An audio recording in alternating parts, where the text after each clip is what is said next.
and introduce Paul Dalziel. Before he does his presentation, he has a story about Jim Bolger. And while we don't necessarily agree with everything that his government did, there were a lot of things that we do agree that he did of a progressive nature, and we should acknowledge and thank that. And Paul's got a quick story that emphasises those good features. Well, I don't know if it is a good story, but it's a story about Jim Bolger and his last 4 weeks. And I'm the research economist at the Wellbeing Economy Alliance. And we are promoting this project about the well-being of future generations. And we've got a young person, Sophie, who is leading this project, and it's trying to build a cross-party consensus to reform the way we make decisions in Parliament to pay greater attention to the well-being of future generations, following something like the Wales example, and now in the United Nations there's a whole program around the well-being of future generations. So we thought, wouldn't it be great if we could get 2 kaumātua from the 2 sides of the House to come and give a talk about the well-being of future generations. And Geoffrey Palmer said yes, he would be willing to do that. And we asked Jim Bolger if he would be willing to do that. And Jim Bolger replied, "I'm not well enough to leave the house now, but if you bring a camera to my house, I will make a statement to the camera."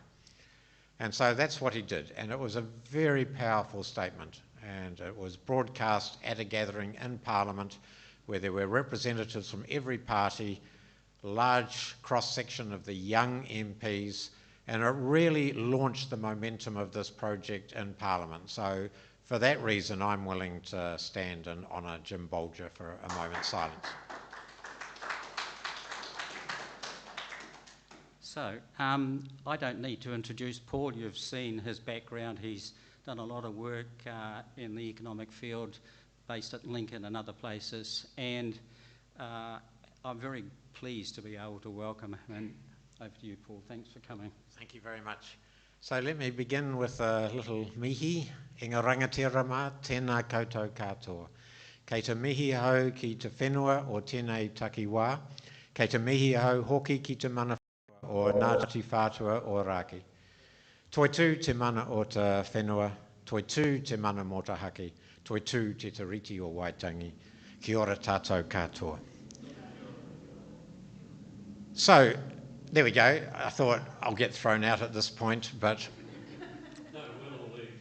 this is the title of the talk, Agriculture, the Backbone of Our Economy. And it's one of those phrases that has been used a lot for a very long time to describe agriculture. And let me just explain why.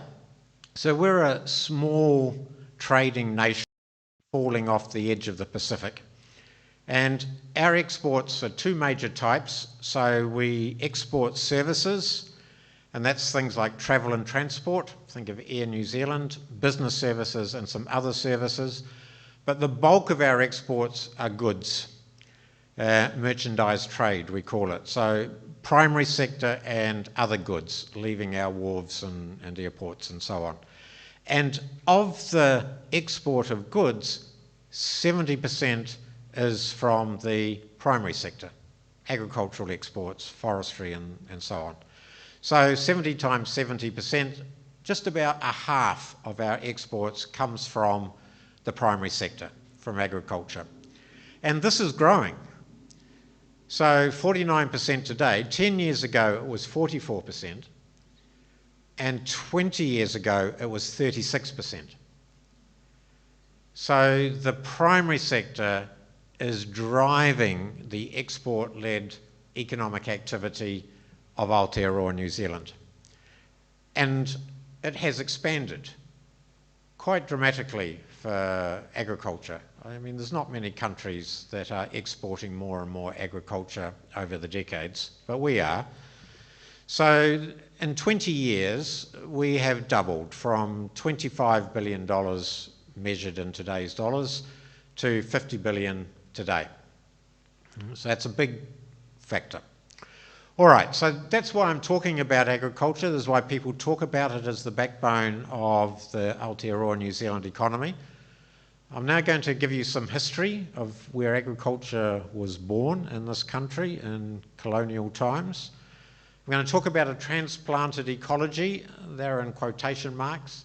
I don't want to scare you, but somebody else has said this, and so I'm going to use their phrase. The second half of the title is about 6 big challenges that are threatening agricultural well-being at the moment, and then I'm going to finish with some knowledge-based strategies, some ideas about how we might address those challenges and build on the strengths, but also this challenging history. So, some history. Let's go back to when James Cook and his crew arrived in Te Ranganui-a-Kiwa in Poverty Bay and Young Neck's Head and so on in October 1769. And at that stage, tangata whenua had been living on the land for 500 years. So we could easily spend the next hour talking about agriculture before 1769, but instead I'm going to take that as my starting point. By 1839, just before the treaty was signed, there were just under 2,500 Europeans living here, and they're almost entirely on the coastline. A little bit of the interior, but for the most part, the settlements, that's not too strong a word for such a small group of people, were all on the coast because they arrived in ships and that's where they stayed. So this, for example, is here Whakaputanga, the Declaration of Independence, and it has a reference to these Pākehā. This is what it says. We, that's Northern Māori chiefs who signed the declaration, we are showing friendship and care for the Pākehā who live on our shores, who have come here to trade. So that's what we were in 1840. And then in 1840, 2 things happened before the end of February. The first thing that happened is the Aurora arrived. And this was the first ship with colonists organised by the New Zealand Company that disembarked at Petone on the 22nd of January 1840. So that's 2 weeks before Te Tiriti. And in fact, one of the big drivers for Te Tiriti from the British side was concerns about what the New Zealand Company was about to do. And so 2 weeks later, Captain William Hobson, on behalf of the British Crown and more than 40 Northern Rangatira, signed Te Tiriti o Waitangi. Now, both the private venture, the New Zealand Company, and the public venture, the British Crown, had the same problem, which is that running a colony is expensive. You know, you've got to pay the salaries of the governor, and et cetera, et cetera, et cetera. Much the same today. You know, how do we fund the state? And in those days, they came up, both the private and the public venture, with exactly the same answer. So the New Zealand Company was founded by Wakefield, and the Wakefield system was based on this principle: the land pays for everything, because you buy it cheaply from the indigenous population and then you sell it at a higher price to the settlers. And this is not exploitation, because the gain that Māori receive is being civilised, and that's the benefit. And so we pay a tuppence for the land, that's South Island prices, and then we sell it at a much higher price to the settlers. And that's how we fund the colony. Well, the British Crown had exactly the same idea. So this is a statue of Sir James Stephen. Any Bloomsbury fans? This is the grandfather of Virginia Woolf and Vanessa Bell. And he's working as Under Secretary of State for the colonies. He writes instructions to Hobson. This is what you have to do when you create this treaty. And they're called the Instructions of Lord Normanby because he's the MP that signs it. And so I assume that the price to be paid to the natives by the local government will bear an exceedingly small proportion to the price for which the same lands will be resold by the government to the settlers. And then he goes on to say, because the land has no value until the settlers arrive. And so the land that remains in Māori ownership will go up in value, and that's their reward. So this was really the birth of agriculture in New Zealand. The colony had to move inland to buy land cheaply and then sell it to the settlers who would farm the land. And that's how the colony would behave itself. So within 20 years, the amount of land in Maori possession had fallen to 1/3. And 30 years later, it had halved again. The 1/3, that's basically the sale of the South Island, but with the clauses not being honoured. So as a symbol of that period, I want to just remember Parihaka, because we're talking about agriculture, and in 1881, Parihaka was a thriving and pacifist agricultural settlement in Taranaki. It was the largest settlement in Taranaki in 1881. So think of Levin or Bulls today. That was Parihaka in 1881. So the Taranaki War had ended 10 years earlier, so this wasn't part of the conflict over the land. That had been resolved, the decisions had been made. 10 years later, a minister of the Crown, the Minister of Native Affairs, John Bryce, gathered an armed militia of more than 1,500 people, and he led them to destroy Parihaka on the 5th of November 1881. Now, more recently, the Crown has signed a deed of reconciliation, paying tribute to the men, women and children who responded to the Crown's tyranny with dignity, discipline and immense courage. And that in turn was based on the work that the Waitangi Tribunal did, where they devoted chapter to Parihaka in their Taranaki report. And it's a good quote. It's probably the strongest quote I've seen from the Waitangi Tribunal until very recently. They got very upset about the Principles Bill. Parihaka provides a damning indictment of a government so freed of constitutional constraints as to be able to ignore with impunity the rule of law, make war on its own people, and turn its back on the principles on which the government of the country had been agreed. The only crime of Parihaka was that it was Maori. Otherwise, it's just the same as Levin and Bulls today. And that sort of behaviour by the Crown to a little pacifist agricultural settlement in the middle of the North Island is unimaginable. But that's what we did back then. So I've mentioned the Waitangi Tribunal. We've just had the 50th anniversary of the Treaty of Waitangi Act in 1975. They received 2,200 historical claims before that window closed in 2008. Extraordinarily, 82% are fully addressed by the tribunal or underway. And the tribunal expects to have all historical claims heard by 2030. This is just stunning. If the Crown doesn't muck it up.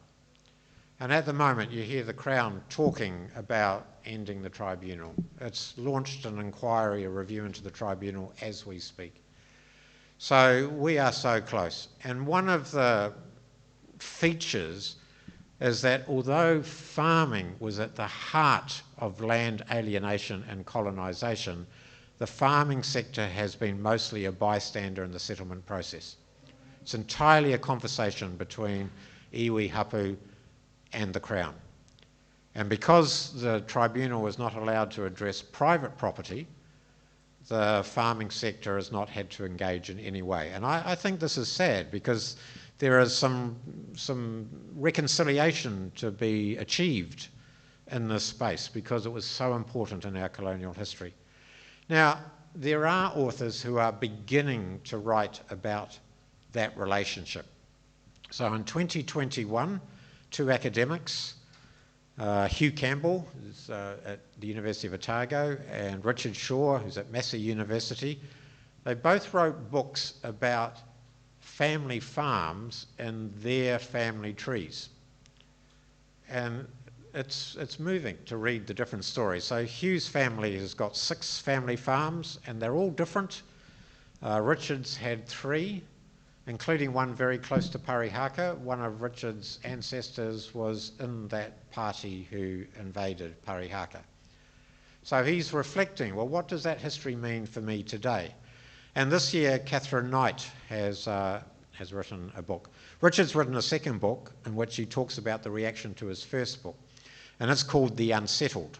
And so I've called this slide Unsettled Settlements, because we haven't really settled it. We haven't talked about... And so one of the pieces of legislation, let me give you a couple of quotes, is the New Zealand Settlements Act. And this was an act that declared certain districts to be in rebellion, and all land in the district, whether the owners had participated in the rebellion or not, were confiscated to the Crown. And the Crown was supposed to give back land to those people who hadn't been in armed conflict with it, although everybody in armed conflict were defending property. But for the most part, what was returned went to the Maori trustee, and all of it was individualised, so none of it went back to Maori title. So his summary is the New Zealand Settlements Act made the humble family farm a central instrument of colonial policy. And Hugh Campbell, similarly, parcel by parcel, fence line by fence line, name by name, the great interior of New Zealand was encapsulated into privately owned Pākehā farms that rendered invisible the older ties and bonds. So this is how agriculture was born. Okay, a transplanted ecology. So this person was one of the first graduates with an agricultural degree from Lincoln College, now Lincoln University, G.H. Holford. And he said what lots of people have said: there is no country in the world so dependent on grass as New Zealand. And he's talking about pastoral agriculture, you can think of as livestock farming. So our dairy products, our meat products, our wool, the 66% of our land-based exports, primary sector exports, come from the pastoral sector, pastoral agriculture. Now, in 2023, so just a couple of years ago, a group of very eminent scientists wrote a description of how that industry developed to the point where today it's 2/3 of our agricultural exports, which is about 45% of all exports from New Zealand. So the title was Pastoral Agriculture, a Significant Driver of New Zealand's Economy, based on an introduced grassland ecology and technological advances. So there's two halves in the title: significant driver of the economy and an introduced ecology and technological advances. So it's a significant driver of New Zealand's economy because 80% of what we produce on the land we export. So 4 out of every 5 units of output from all of the primary sector we send overseas. So that is the foundation of our export economy. And then transplanted ecology and technologies. So it says introduced ecology in the title, but in the paper it talks about transplanted ecology. So here's a quote: this transplanted ecology. So it's a system that was designed in Europe, brought in people's heads halfway around the world, along with the livestock, and we have introduced it into the ecology of Aotearoa New Zealand, where frankly it struggles because the soils are not well suited to this ecology. And so we need plant, microbial, animal and management technologies to sustain it. It takes a lot of work to sustain pastoral agriculture in Aotearoa New Zealand. So just to illustrate it, we import 13 million tonnes of fertiliser over 10 years, and over the last 3 years, 1 million tonnes a year on average that we're bringing into the country, because the soil won't sustain those livestock, the grass and then the livestock, without that supplement. So when I look at agriculture today, borrowing the words of those eminent scientists, our pastoral agriculture in particular, but it's also true of the others, is a transplanted ecology. We brought it with us as colonists. And we sustain it by importing this 1 million tonnes of fertilisers, and we export about 80% of what is produced. And that's the driver of the New Zealand economy. That's the fundamental cycle that underpins all of our economic prosperity. Okay, it's 45% of our exports, and that's what we use to pay for the imports, including the petrol that drives those of us that don't have e-vehicles, etc., etc., etc.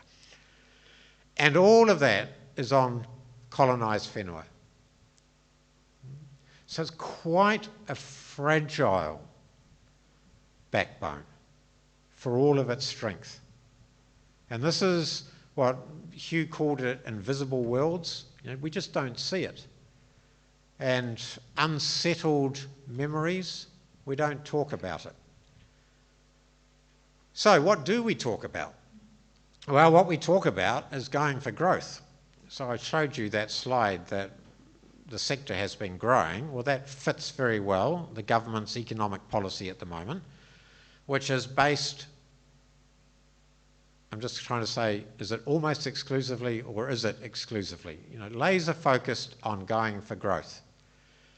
And as part of that, the government has adopted a target of doubling the value of exports by 2034. So they settled on this last year. So it was in 10 years we will double the value of our exports. And so the Ministry for Primary Industries has developed an 8-point plan to grow the success of New Zealand's food and fibre sector to help meet the government's goal, because that's half our exports comes from that sector. So if we're going to double our exports in 10 years, we're going to have to do something similar for our agricultural exports. Now, they do have other goals. So this is MPI's action plans. Their goals are numbered 1, 2, 3 and 4 on the right-hand side, including delivering solutions for New Zealand farmers to reduce greenhouse gas emissions by 2030. So it's not exclusively on double the value of exports by 2034, although that's number one. But nevertheless, the vision focuses on exports.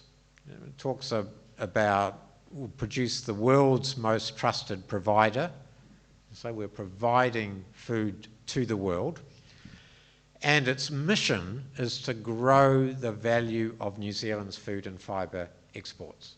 So that's its mission. So these other things are said, and they would rather have them than not have them, but the real focus, the big mission of the ministry, in line with government policy, is to grow our agricultural-based exports by 2034. So let's just look what that looks like. This is the same slide I showed you before, but I've made room for more years and growth.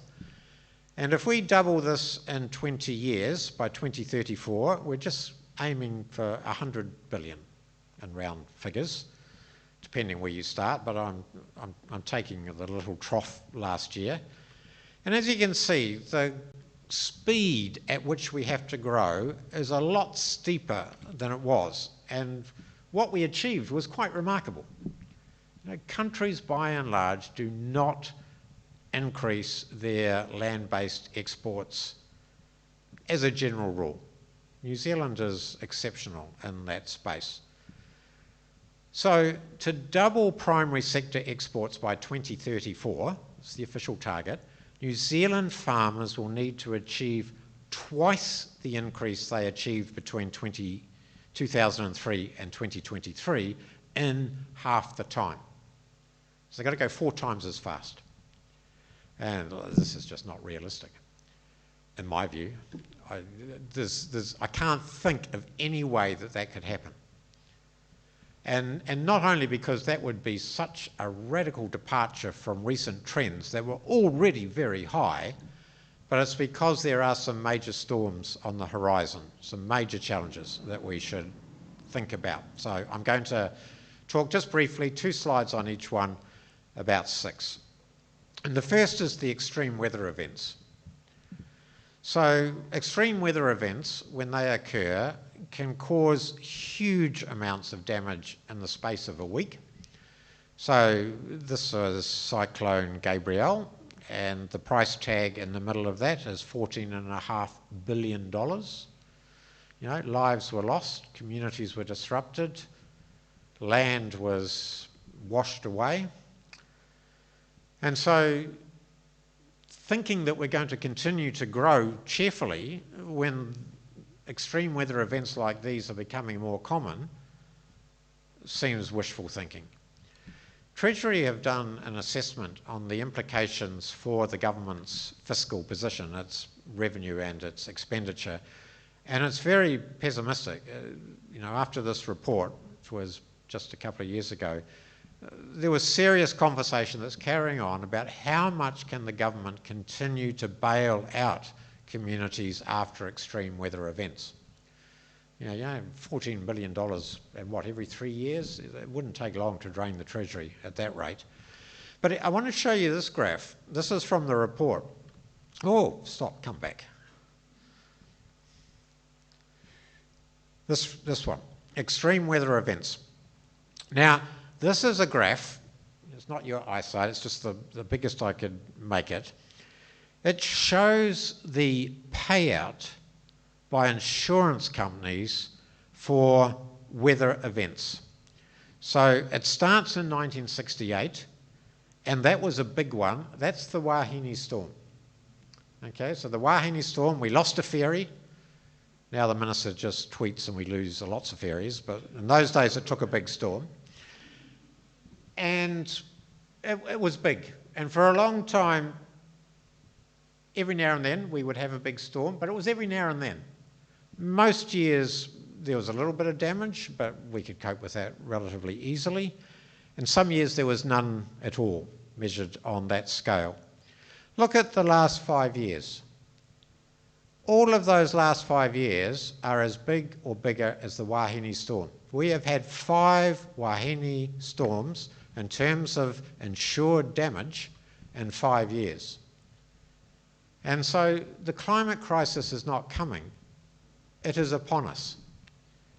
And so what does that mean for rural communities where the next cyclone can come through and just rip out more topsoil, do more damage to the infrastructure, etc., etc., etc. Methane emissions, well, they're in the news this week. And agriculture has been reducing its greenhouse gas emissions, although the Climate Change Commission says that's mostly because stock numbers have eased off from their peak. So the question becomes, how are we going to continue to reduce our greenhouse gas emissions if our target is to double exports in 10 years? You know, how is that going to happen mathematically?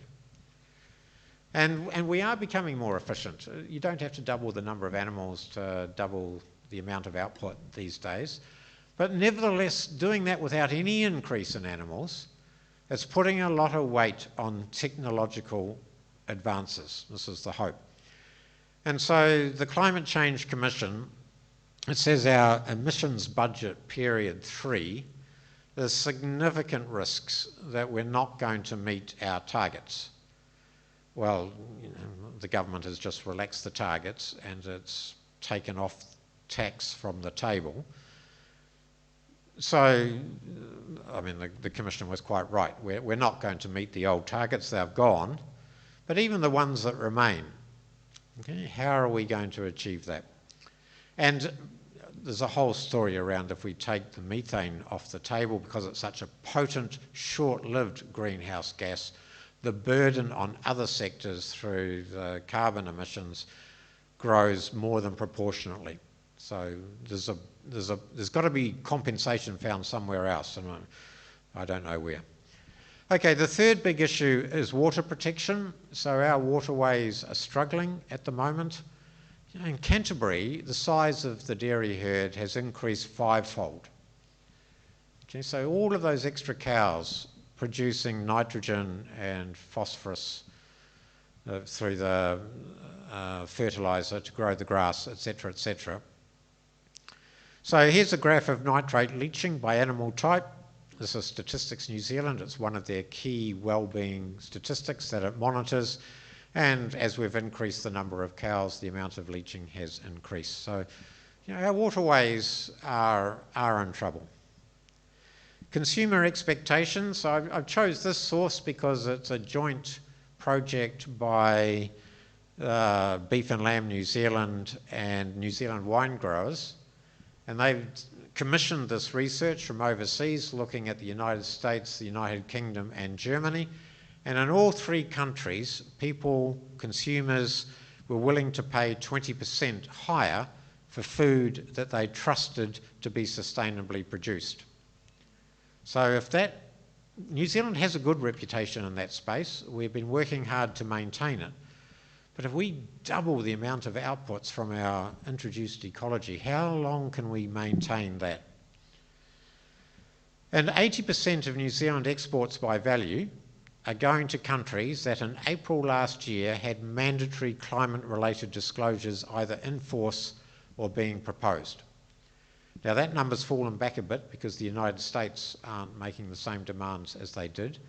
But nevertheless, this is a practical expression of citizens' concerns. They want to know what they are eating. And we already have difficulties in consumers' perceptions because our food has to travel a long way to get to Europe. Food doesn't travel any further than from New Zealand to Europe. So we have to work hard to demonstrate that we are not damaging the environment. And we're not, because we've got outdoor pasture systems. So even taking into account the long shipping distance, our impact on the climate is much lower than European imports. Geopolitical tensions, everybody knows about President Trump's tariffs. So extra tariffs of 10% introduced in April this year and then increased to 15% at the end of July. And even the first one, businesses in New Zealand were saying that this is worse for us than COVID. So it's a big shock. And nobody knows what's going to happen next. You sort of get the feeling that he could wake up tomorrow and think it's not enough. A minister in Parliament says the wrong thing. Trump retaliates. Here's another graph. It shows our top export destinations from agriculture. And our biggest market by far is China. And our second biggest market by far is the United States. So what could go wrong there? So China, United States in a trade war is certainly plausible. Certainly plausible. Almost likely, I would say. And New Zealand's going to be caught. We may have to choose. Donald Trump might easily say, if you export more than X% to China, you're not exporting to the United States. It's an entirely plausible statement that I could imagine coming from Donald Trump. And if that happened, what would we do? That's one of our two markets gone. So this is the sorts of headwinds, storms that I'm talking about. And the last one, biosecurity risks, only one slide on this, because we all know about this, that because we are such a large bioeconomy, it doesn't take much to disrupt the bioeconomy. Something coming into the country unexpectedly can do a lot of damage. So, the last one was Mycoplasma bovis. And again, there are some big numbers there of what it took to isolate the farms where the disease was found, to destroy the livestock on those farms, to test whether nearby neighbouring farms had been infected. A huge, huge effort. And so something like this can occur at any time. And PSA in the wine industry, that was pretty bad. That did a lot of damage to the industry, but we were lucky, in a way, because we had a science program that was developing new cultivars, and it turned out one of those was resistant to PSA, and that's kiwi fruit gold. And so the industry not only survived, but it thrived because there's a huge premium for those Esprit gold fruit. But that's the sort of thing that can happen. And if we had been doing that to increase the resilience of the industry, we could have claimed a lot of credit for it, but my understanding is it was a bit more fortunate than that. So there's the summary. that we're telling these farmers that we know things are difficult at the moment, and we know that you're working really hard, and we know that you have all of these anxieties, but we want you to double the value of agricultural exports. And I just think the disconnect between what we are saying in Wellington as if it was true and the ground level stress that farmers are experiencing worrying about these things. The Esk Valley, which is where the cyclone went through, one of the farmers there, who's close to a colleague in our research team, he, his wife and the 2 children got onto the roof just in time, and the helicopter got them off the roof just in time. Now, you don't go back to farming without looking at the river, thinking about that experience. The stress remains. And so I think one of the reasons that we are seeing such a strong public pushback from farmers at the moment, it's a reflection of the stress. And so there are lightning rod issues where that stress is being expressed. Now, I might be wrong, but I think that's a plausible story. So, what might we do to address the situation I have described?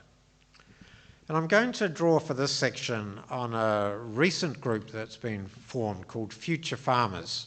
And these are the 2 co-chairs, one of whom was a founding co-chair. So Amy Blake, her father grows onions up in this neck of the woods, and Daniel Kenner is the other co-chair.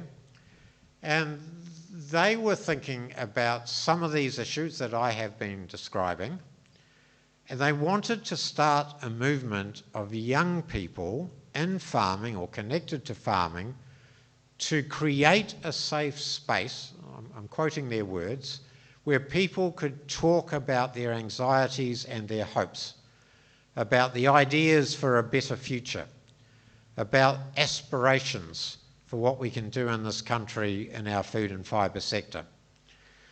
And they produced a statement of hope, which is 3 pages long, and this is the heart of it. We believe that agriculture holds many solutions to the great challenges we collectively face. They don't list the 6 I've talked about, but you can think of them as in their minds. This is our statement of hope. Now, I like the choice of words because it says agriculture holds many solutions. It's not that we need to come from outside and say, here's some solutions, we've got some ideas, this is what we're going to do to help you in your hour of need. It's agriculture itself holds the solutions, and what we need to do is to create institutions where we can identify those solutions, where we can trial those solutions, and we can spread the word about what solutions work. Now, the statement of hope comes up with 6 core recommendations. And in line with what I've just said about our role is to identify the solutions held by agriculture, I'm just going to concentrate on the last one. It's the one I know the most about, but it's improve access to knowledge and applied science. Now, there's a theory in economics. In fact, this theory's just won its 2nd Nobel Prize this month in economics. It's called endogenous growth theory, if you're interested. It fundamentally says the only thing that can underpin living standards is knowledge. And it's not a statement, a pious statement. It's based on the property of knowledge, that if I know something and I share it to Robert, I can still use the idea. So if you think of vaccines, the idea was discovered, the research was done, it was put into production, and the same idea could be used all around the world to stop the crisis of COVID-19. And so knowledge has this extraordinary power to underpin living standards because of that property. Whereas, I've got a glass of water here. If I want to give this to Robert, I can't drink the water. And so knowledge has this extraordinary property of non-rivalry in consumption, we call it. I can consume it, Robert can consume it, we can all consume it. And so knowledge also builds on itself. If I can see further, it's because I'm standing on the shoulders of giants. So for all of those reasons, knowledge is really, really important. So, programs that aim to harness knowledge and science to address a major issue are called missions.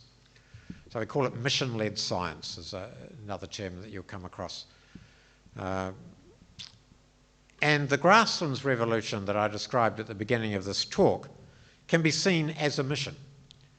How can we make this transplanted ecology work? So all sorts of trials were done, not just at Lincoln, but at Massey and all around the place. The Grasslands Institute was created. So had all of these different scientists coming together in conferences. I tried this, it didn't work. I tried that, it seems to be working. And in this way, they built up the knowledge that underpinned the arrival of that ecology. And missions feature in the innovation policies of many countries, including the European Union. So the European Union has 5. The one in the top middle is a health one, so they have a mission around cancer. So what can we do to harness what scientists know about improving survival rates from cancer? There's 2 about climate change. So adaptation to climate change, bringing together communities and scientists and others, businesses, knowledge holders, indigenous peoples, to come up and trial solutions at the community level. And another one that's very closely related, which is focusing on cities. So cities are going to bear the brunt of the climate crisis in many ways. You think of all of that concrete that's being poured in our suburbs at the moment to meet the housing shortage, which we need more accommodation, but we're ripping out trees and concrete is terrible for the climate, flooding risk, etc., etc. So they've got a whole program. I'll talk about that a bit more in a moment, about helping cities become climate neutral by 2050, which is their official goal. Ours too. And then they've got 2 that would be called in this country our land and water. So how can we restore the soils of Europe? They've got their problems as well. And how can we restore our ocean and waters? So these are big, big issues, and a mission tries to bring together decision makers and knowledge workers to find solutions that everybody can then adopt. So that third one, the Climate Neutral and Smart Cities mission, the target was to identify 100 cities that are already exercising leadership in this space. So they invited cities, tell us what you're doing if you think you're good in this space and why we should support you. They've picked 112, and these 112 have committed to become climate neutral by 2030, which is not far away, it's 5 years away, so that between 2030 and 2050, the rest of Europe can learn from their example to achieve the 2050 goal. Now, just look at the sentence. The mission supports the cities in their journey. It's not a question of telling cities what to do. The aim is to empower decision makers with knowledge. So they work closely with the cities, and the cities are in charge. They're the ones whose ratepayers are going to get the benefits or the costs if it does or does not work. So could we have a mission for agriculture? And if we did, what would it look like? Well, I'm going to go back to the future farmers again. And they don't say, here's a mission for agriculture, but they say a couple of things that I think fit what I understand a mission does. So here it is: to lead the world in the future of sustainable, high-value food production,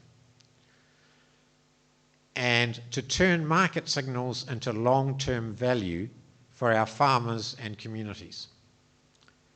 Now, I could imagine scientists, Māori with Mataronga Māori, communities, farmers themselves, coalescing around that type of mission.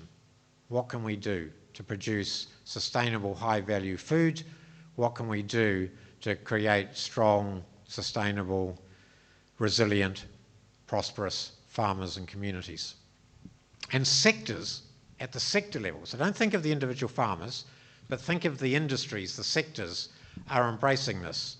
So Māori are embracing this. There are some really superb examples of hapu and iwi creating high quality food on whenua. So this is Konu, which is the commercial production arm of Wakatuan Corporation at the top of the South Island. And they have a whole range of products, Konu wines you can buy in your local supermarket, for example, where they are caring for the land and the profits are going into community development.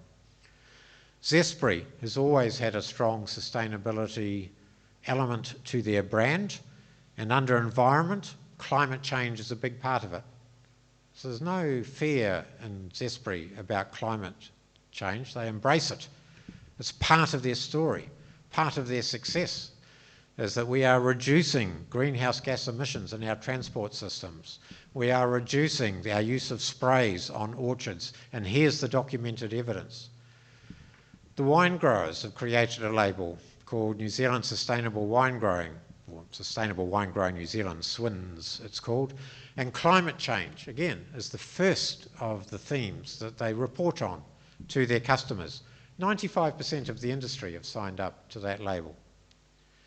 Fonterra have created a sophisticated climate roadmap in which they are saying, here are the challenges, here's the progress we've made, here's what we're doing in the future, here's our external agency that is monitoring what we're doing to make sure it's not just greenwash. Beef and lamb, they have a program called Making Meat Better, and one of the themes in that is better for the planet. So again, it's about climate change. What are we doing to reduce emissions? So the sectors are embracing it, but the word's not getting down to farmers. This is my observation. Many farmers are not. So on the weekend, the government said we are backing our farmers. That was the language that was used. And not so much reducing New Zealand's agricultural greenhouse gas emissions, but reducing New Zealand's agricultural greenhouse gas emissions. So they've relaxed the methane target, and they've removed one of the instruments that they went into the election promising from the table, which is the tax on emissions. And this is from the press release. The food, and it goes back to our target is to grow. The food and fibre sector is New Zealand's largest export earner, critical to our goal of doubling the value of exports by 2034. So that trumps everything else. Okay, we're providing certainty by resetting the target for reductions required in biogenic methane emissions by 2050. I mean, does anybody think this is certain? If there was a change of government, nothing would change. Our overseas consumers are going to say, yep, that's sweet. You know, there's a lot of uncertainty still. It's a step in a direction, but I don't think it's solved this issue by any means. But the federated farmers welcome it, and that's not surprising, but the language, just government ends methane madness. You know, Kiwi farmers have been bogged down in completely unscientific, unaffordable and unrealistic climate policy for far too long.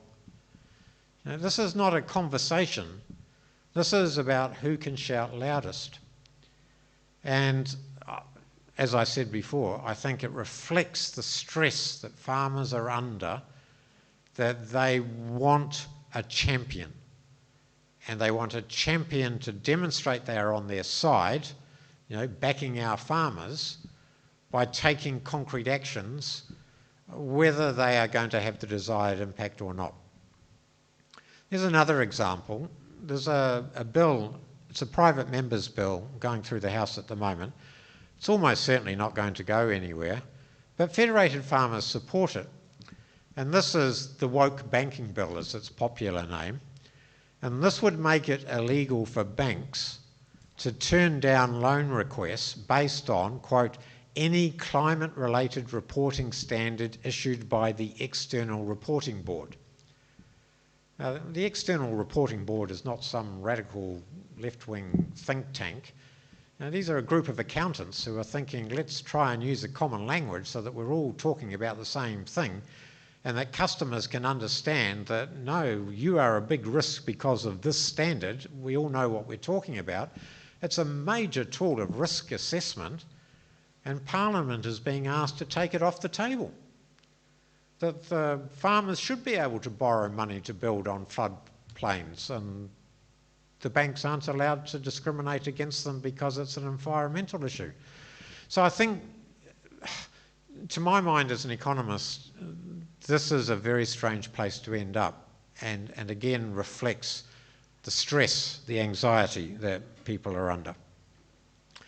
And I think it goes back to this. It goes back to our history.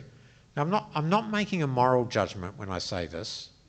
I mean, there are moral questions to be asked, but it's just trying to understand why it is that farmers seem unconcerned about the impact of their activities on the environment. Global climate crisis is about as an impact as you can get.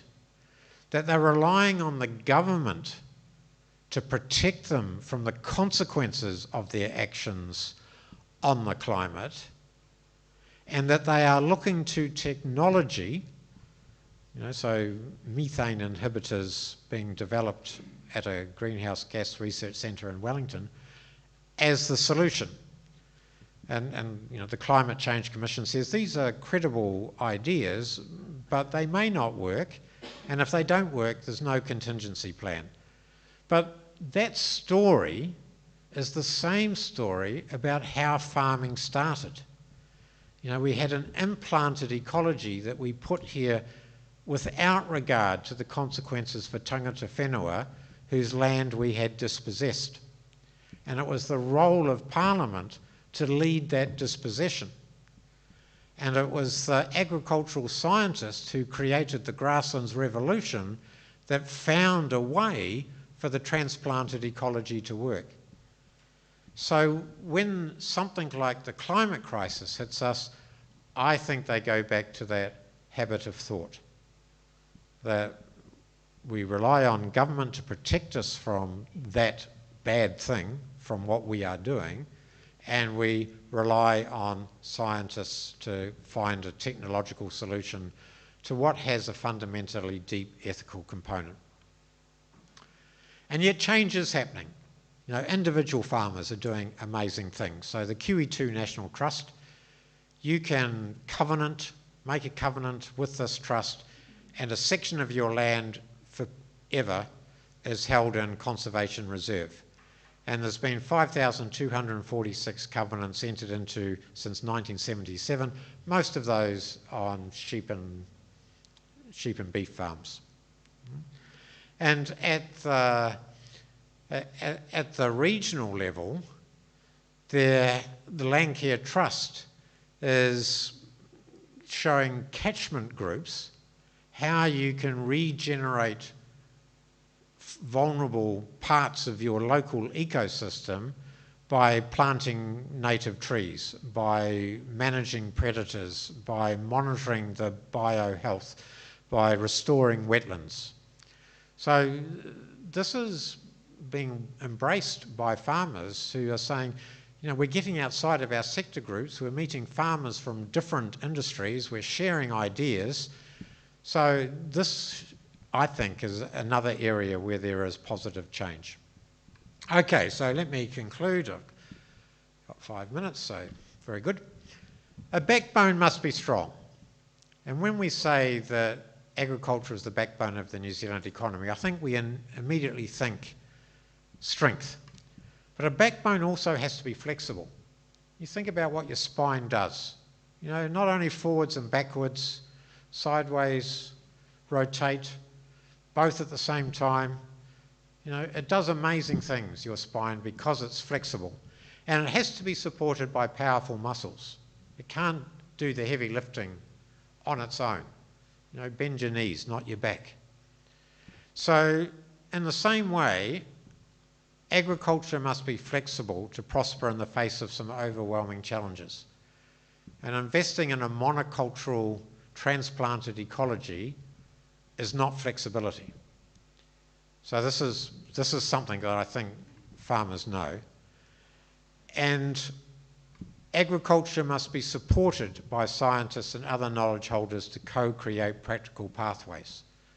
And that's where the muscles lie. So I've said before, this slide is a repeat, we're on a journey, but it's not just the rural sector. All of New Zealand's on this journey, starting with probably Michael King in 1976, being Pākehā, and then he revised it, being Pākehā now. Alison Jones, This Pākehā Life, an unsettled memoir, there's that word again, unsettled. Mark Solomon, Mana Whakatipu, and another Unsettled Bliss this time. These authors are all reflecting on what does it mean to be in this place as settlers or as welcomers of settlers. Well, you know, Mark would say, you know, I have Scottish ancestry. He and I were at a meeting very recently, and it turned out that our great-grandparents from Scotland had very similar stories. You know, people arriving here in penury and so on. And what's our destination? Well, I go back to the mission statement that I've drawn from the Future Farmers Statement of Hope. And so at the moment, we have a Ministry for Primary Industries, MPI. And its mission is to grow the value of New Zealand's food and fibre sector. And when I see that, I think, well, that's really no different from 1840. In 1840, they were saying, to fund the colony, we need farmers.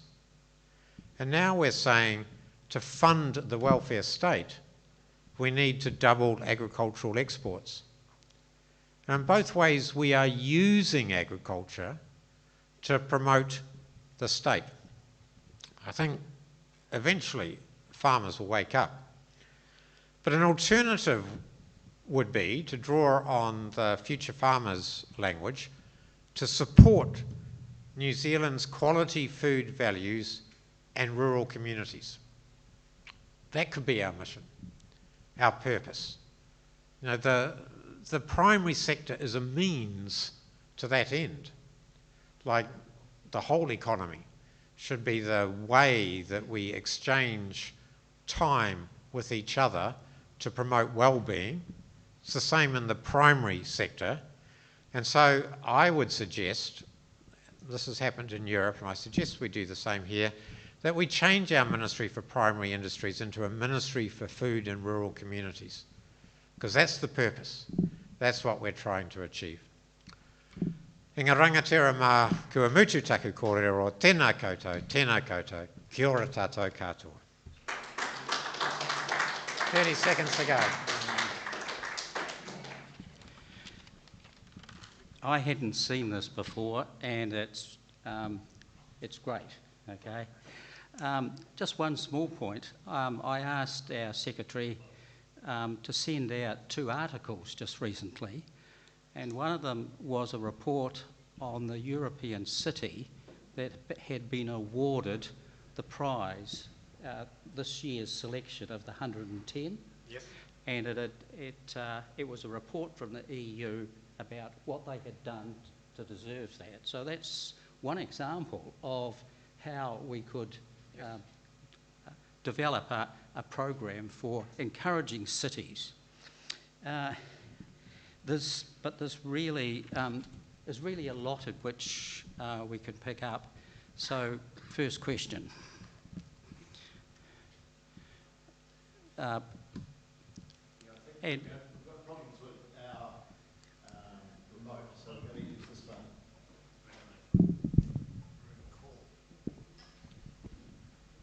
Yeah, I got over here, Dave. Sorry. Thanks very much, Paul, for that interesting speech. One of the things you don't mention is the degree of subsidies that we actually provide. I mean, according to the MPI, we give subsidies on water of $2 billion per year because we don't actually charge, in Canterbury, for your home area, my home area, anything for irrigation water, and we consider it's got no value. Yet we know water has considerable value. So they're putting that at, that was a 2014 report at 2 billion. So if I put in today's term, that's at least 3 billion, and I think it's actually going to get worse. So in this whole argument, there's no idea about the subsidies. We're also providing that subsidies you did mention with regards to methane emissions, etc., and the cost of those emissions. How do you relate that to your story, please?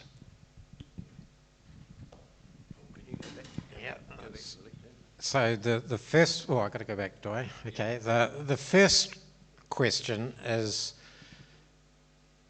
historically, access to water is a fundamental human right, and so there have been debates in the cities about whether city councils should be able to charge households for delivery of water, and if they don't, what should they do about people who just leave the hoses running all night because it's costing them nothing? And so we have reached a recognition in many cities that it has economic value, it's a scarce resource, and one of the ways that we encourage the wise use of a scarce resource is by putting a price on it. In the case of irrigation, the big irrigation schemes and the single farm irrigation schemes have to get a resource consent, and those are now property rights that are reflected in the value of the land. So if you want to get that access, you have to buy the land. And we're having issues where manufacturers are buying land that has a resource consent for water, and they are bottling the water and shipping it overseas because the value of the water is reflected in the price of the land. And so could we introduce a scheme where people had to pay for water? And it's a political question. The economics is, yes, that is a practical response to solving overuse, over-allocation of a scarce resource. We've done it in the fisheries, for example, individualised transferable quota system. So that could easily be a tool. The methane emissions, the argument has been that because there is no substitute at the moment, no technology available for reducing methane emissions, that if you tax methane emissions, it's like taxing the farm. Now, if the farm are running this many cows, then this is the tax they're going to have to pay. So it's not a good modifier of behaviour because they've invested in the dairy shed and all you're doing is reducing their revenue and upsetting all of the economics of it. But on the other hand, the methane emissions has an externality, has an impact on neighbours, on everybody, on the whole human race. And unless we embed that in the decision of new dairy farms, then we'll never solve the problem. So the way that economists typically approach that problem is to say, we will impose a tax, but all of the tax revenue will go back in one form or another to the community that's paying the tax. Okay, so you don't get the big well-being loss of having to pay tax and seeing it disappear. because you get value for it in some return. But in the meantime, farmers that are able to change land use to a less methane intensive technology get rewarded for doing so. And so we could do that. And typically in this country, the return has been in the form of research to find the methane inhibitors or to find the technologies that will give them options. But it went off the table last weekend. I think this is a retrograde step. Okay, Garth, I've got a question from Garth online. Yes. What do you think the impact will be of artificial proteins? Okay, that was on my list of 6. And 5 years ago, there was a lot of conversation. Beef and Lamb New Zealand commissioned a report, and it highlighted that there were these increased rise in new ventures that were offering alternative proteins. There's social movements about plant-based protein sources as being better for the planet and so on. But 5 years down the track, many of those ventures haven't survived, and the alternative technologies have their own costs and environmental implications, so they aren't being promoted with the great hope that they once were. And even if there is a big shift towards plant-based proteins, although beef and lamb exports is a big part of the New Zealand production system, it's a small part of the world meat consumption.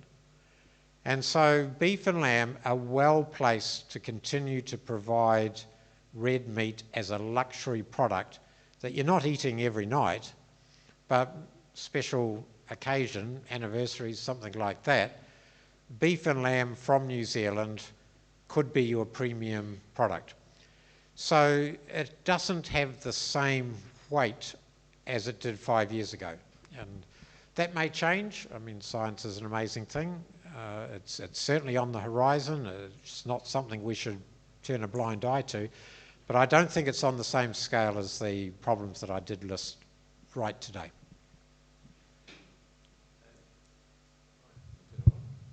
Hello? Yep.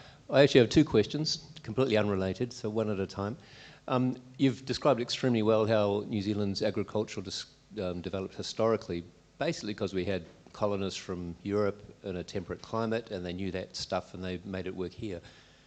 If we have to double or quadruple the value, or depending on your rate, of the agricultural products we're producing, a lot of what you said is like an extrapolation of what we have now, but doing it better.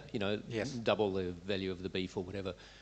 Of course, there are other agricultural choices. I'm thinking of the Netherlands. They produce a lot of food in a tiny area using different technologies and different products. But what's your view on New Zealand changing from, the beef, lamb, dairy, kiwi fruit, sweet to add new things or emphasise new things? And climate change could even help in that way. Yes. So horticulture is growing. And the kiwi fruit industry is a good example of when it arrived in this country from China, who would have thought that this would be commanding premium prices in Japanese markets?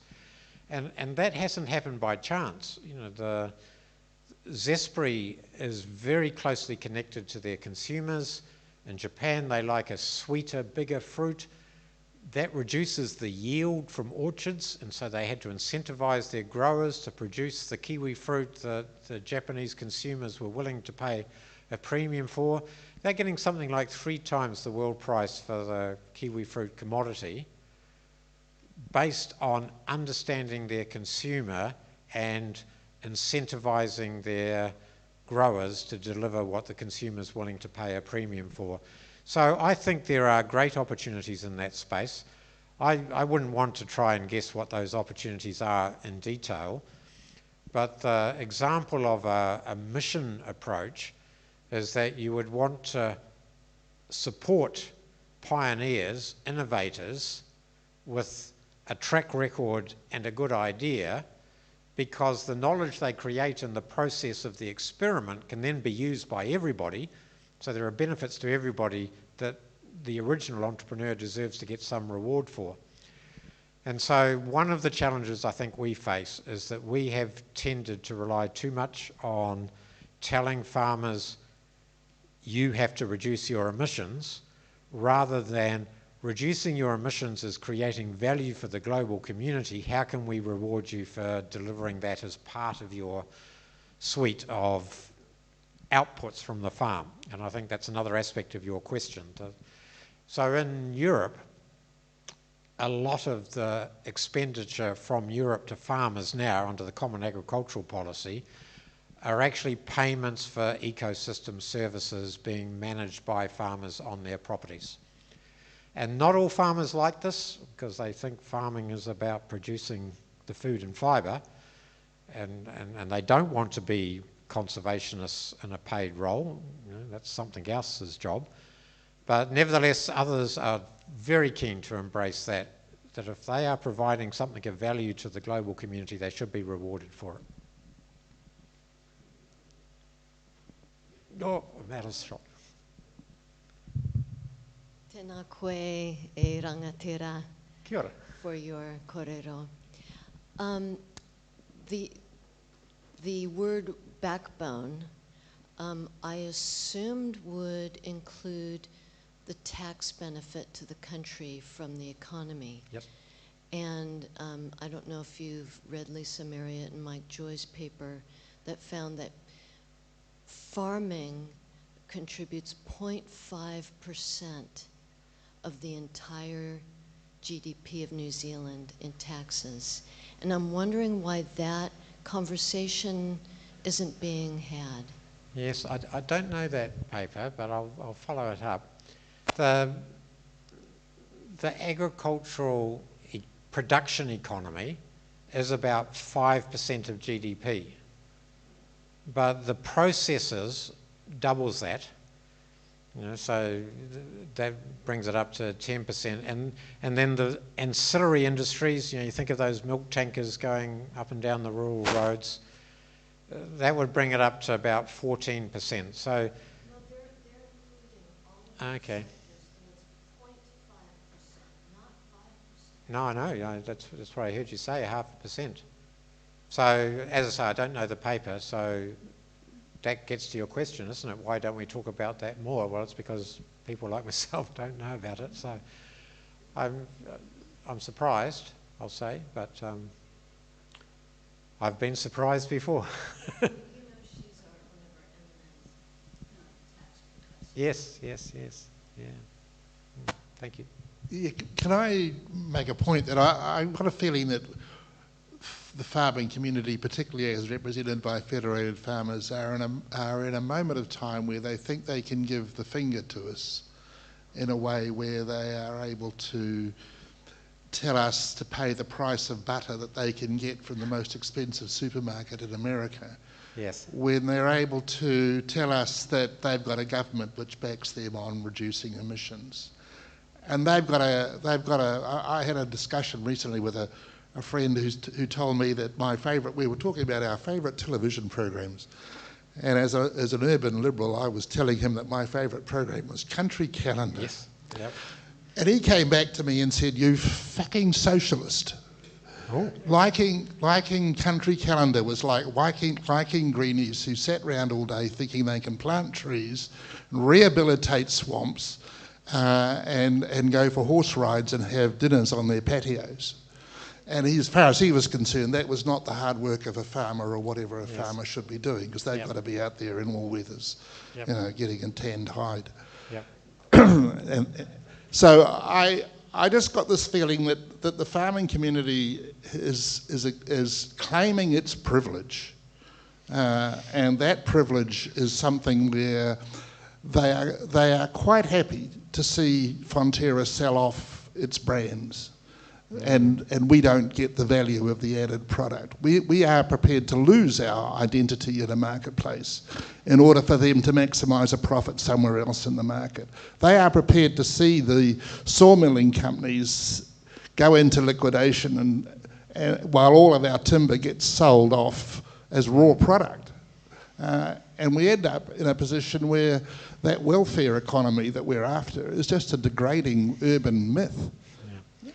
Yeah. Let me start in this place and let's see where we end up. One of the factors that makes it hard to engage with farmers at the moment is because times are so good. So as you say, the commodity price for dairy at the moment is very high. The price of butter is, you know, we all know what the price of butter has been, and it's just jumped. And so farmers will say that why should we change? Because the current system is working. And again, as you say, the selling of the consumer brands means that they are going to be paid out about $2 a share, which they can use to retire debt or whatever they do, and a little bit of money is being retained by Fonterra to invest in research for nutraceuticals and other options for milk. And as a consequence, but in the long term, we've been here before. You know, the price of milk fat solids was very high. That's when the number of cows in Canterbury went up 5-fold. But what that does is it stimulates the sector in other countries like China, who can upgrade their production, and so that price won't be sustained. I guarantee it, because more people will come in at that price, the price will go down, and the risk is that decisions made now on the assumption that the price will continue then becomes the millstone round the neck of the sector in the future, which is its own inhibitor to change. So I think myself that in our market economy, for better or for worse, and it goes to your point, if people are paying their taxes, if they are making their contribution to the common good, then I celebrate when sectors do well. You know, I think that's great. I think people should be able, through the work of their hands, to make a good life for themselves and their communities. So I don't feel myself that Fonterra has a responsibility for what's happening to slash and timber. You know, that belongs somewhere else. And the problem with people not being able to afford food is not because Fonterra is doing well. It's because we have spent 2 years doing the equivalent of slash throughout the whole economy through our austerity program sourced from Wellington. And, you know, even during COVID, people maintained a connection to their workplace. And immediately after COVID, we had increases in prices and things became tough. But because most households could find 2 jobs, people were getting through. But now those second jobs have disappeared. And pay equity's thrown out the window. I see the living wage provisions of the procurement bill has managed to survive, but the intention was to throw that out as well. And so it's not so much that we should try and hold back sectors that are doing well, but we should ensure that all communities have the capabilities to create good lives for themselves, their families and their communities. And at the moment we're not. We're doing terrible things to communities. Kia ora, Paul. Thank you. I suppose a follow-up question to the question that came down here, which is around, you mentioned synthetic meat or lab-grown meat or whatever it was, and the sort of thing that I wanted to follow up on that was specifically around dairy and precision fermentation. Yes. It's always struck me as odd that one of the primary products of the dairy industry is something that is essentially water, that we then turn into powder Yes. and export. And that goes into Mars bars and pharmaceuticals and all sorts of things. And while there may be a market for grass-fed beef and those other sort of high-end products, no one eating a Mars bar really cares if the milk powder was grass-fed New Zealand water. So when it comes to those value-added products and things, we're kind of going, it seems, in the wrong direction here. So what sort of interventions do you see as being most useful? Yes, so that's a conversation that our research unit at Lincoln University had with people at Fonterra reasonably regularly. And it's not just the value added that comes from creating something clever with the raw product, but it is connecting producers in New Zealand with consumers in global markets that share our values around environmental sustainability, animal welfare, cultural authenticity, and the like. And I'm not going to tell Fonterra shareholders what to do with this proposal on the table, but in economics, in the marketplace, all value comes from what consumers are willing to pay.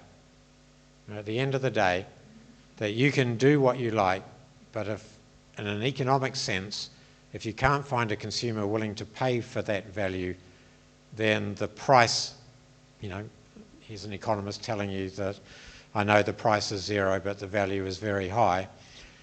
And so giving up a connection with consumers feels to me like a retrograde step. And for 10 years, they're going to have a contract to supply ingredients into the brands, but 10 years will go like that. And at the end of it, Fonterra will be competing with China, South America, anywhere to supply the ingredients. And already we talk about how supermarkets get the cream of our value because they have the loyalty from their customers in Europe. And now we're going to get more of that, I think. So it feels like a short-term gain for a long-term lost opportunity. I agree. But they are going to put some money into alternative nutraceuticals, so they are aware of that possibility. And they've got a whole brand around supplying ingredients into new products. They want to be this is my word, they want to be the Intel of the computing system. New Zealand ingredients for a quality dairy-based product. And that has possibilities. Yes, you only got one before. I've been waiting for it. You've partly answered this in some of the other questions, but back to the methane thing, what the government announced over the weekend, of course, feels like it's certainly an unscientific approach to the future at the best. But my question is, as you said, what will actually happen depends on what the customers at the end of the chain and through them Fonterra and how that interaction with the farmers goes. So Fonterra hasn't said anything publicly to my knowledge, but do you know whether Fonterra and like-minded organisations have a perhaps more constructive view than Federated Farmers, and will they in turn influence their individual shareholders? And you did briefly mention rewarding good farmers with a bonus, but can you expand on that? Is it going to happen? Yes, I think you've got 3 questions in there. So look, the first thing I want to say is that it's not anti-science, the statement over the weekend. They set up a science review, and it was chaired by a strong scientist with credible credentials, chosen because she has mana with the farming community. She was a director of Fonterra in her day. The difference is your target. So do we want to limit our methane emissions so that the emissions we do make have no additional impact on warming? Okay, so we're holding warming constant. We're not doing anything damaging. And because methane's a relatively short-term gas compared to carbon dioxide, that is relatively easily achieved. It's a very potent greenhouse gas, and so it's contributed to the warming of oceans, and the higher temperature in the oceans will have a climate impact for a century. And so everybody agrees that we should reduce emissions to compensate for that. But that's where the government has said that's all we want to achieve. And the science to achieve that is rock solid, I would say. That's really good. But the counter-argument is because methane is short-lived and powerful, it can produce a quicker impact on the greenhouse gas accumulated than reducing carbon dioxide. And so it's a relatively efficient way to meet greenhouse gas targets. And so that's where the debate, and so the farmers might reasonably say, well, in that case, pay us for delivering extra, but this is the baseline. And we're talking about targets that are 2050, so it's a long way away. One of my big disappointments is that the government's going to drive this through urgency, and so we're not going to hear from the Climate Commissioner, we're not going to hear from the Parliamentary Commissioner for the Environment, but they've got important things to say that I would like to hear about the debate about this trade-off, because in the past they have said if we take methane off the table, we tie one hand behind our back in our contribution to the Paris Agreement. Now, remind me your last question. Ah, yes. Yeah. Yeah. So Fonterra, a large part of their market are to Nestle, say, who are having to account for their greenhouse gas emissions throughout their whole value chain.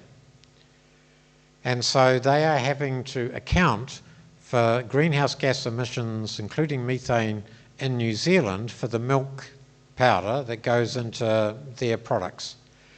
And so because of that, Fonterra are communicating with their suppliers, we are going to have to reduce our greenhouse gas emissions if we are going to continue to supply ingredients to Nestle. And they are already becoming much more transparent in their track. And it's looking good, you know, they're making improvements and it's an important part of it.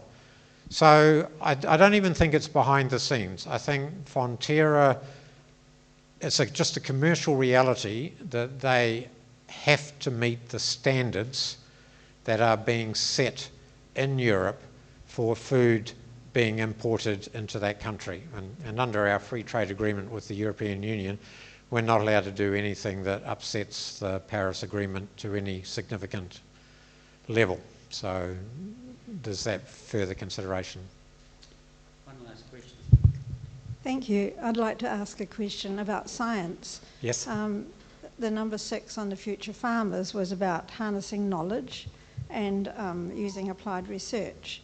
Well, the knowledge doesn't appear out of the ground. Yes. It has to be created by fundamental research. Yes. And that's pretty much just been knocked out of the basket by the recent announcement on the funding of science in New Zealand. I'd just like you to comment on that. Oh, right. Well, there we go. We're through for 8 o'clock now. Bad luck.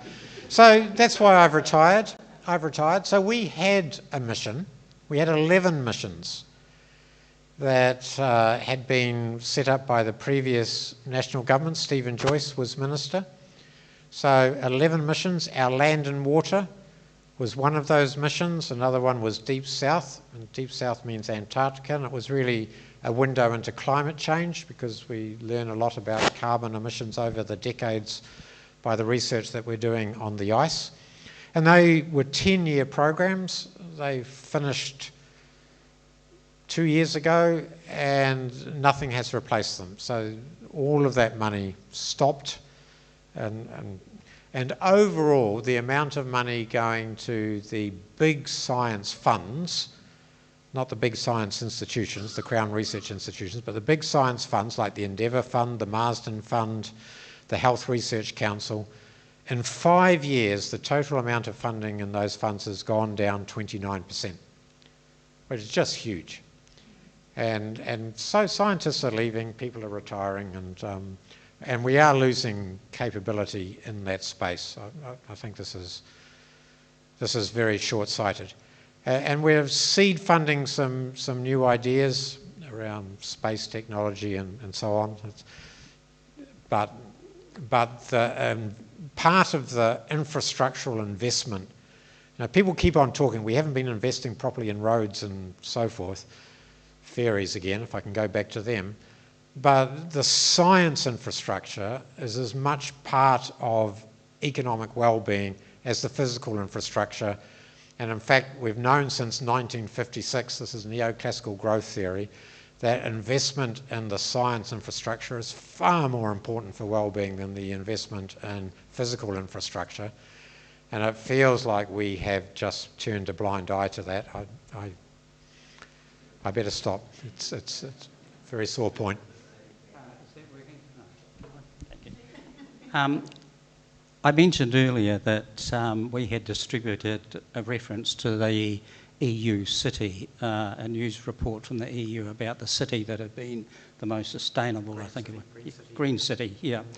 I should say that was distributed to the members of the Auckland Environmental Climate Policy Branch, who are co-hosting this with the Fabians. So if you haven't got that because you're not a member, I invite you to become members, and you should write to David Keat, who's our secretary, email address DAVID. Okay, how do we get in touch with you?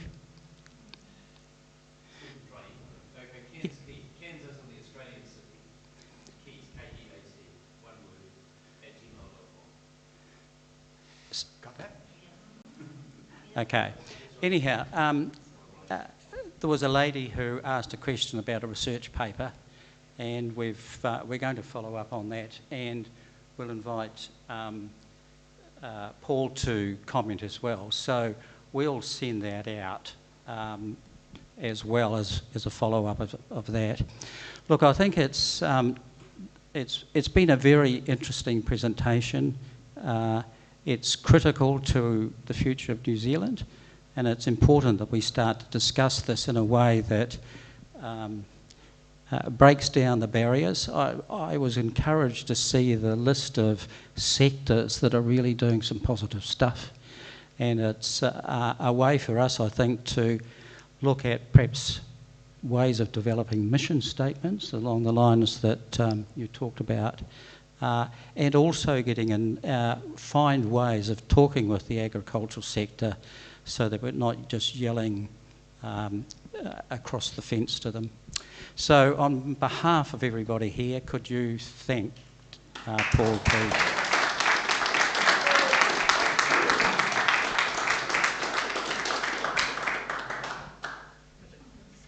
Thank you.